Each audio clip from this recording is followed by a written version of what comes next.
Hii nimeamua nimchole tu mama yangu, maana huyo ni mtu kiburi. Bora nimchole mwenyewe mama yangu hapa. Zuchu. Maana naona kama vile huelewi. Bora hueleweki.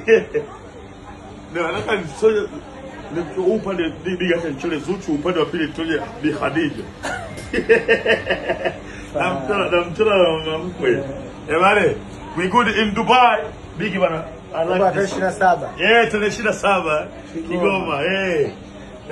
Unajua mimi kiukweli kwa sababu ya Kigoma. Mpaka baada ya anniversary yangu nyingine.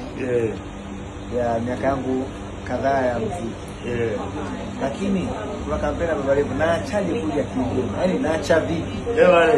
Yaani nashindwaje kuja Kigoma? Yaani hebu vaa viatu vangu.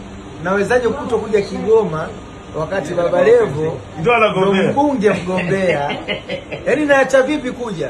Kwa kweli John nisaidie ndugu yangu. Vita ni kubwa na Bigi. Katika kitu ambacho kinaniumiza sasa hivi ni kwamba kila mtu anataka kuja Kigoma. Kwa hiyo tutakuwa na watu ambao wanakuwa na kusindikiza 350. Nitakodisha ndege sita watu wangapi na nadhani inabidi tukodishe ndege, lakini pia wengine watapanda ya Tanzania kumsupport mama kidogo. Of course Tanzania watakuja kwa Tanzania. Ndio ndege binafsi. Na helicopter nimepata na helicopter. Pata helicopter. Wewe unasema je ndege binafsi na helicopter? Nazo Kigoma. Tarehe 27. Kwa mfano helicopter nikizunguka mitaa inafaa ushuke uende helicopter utue Kibilizi kidogo.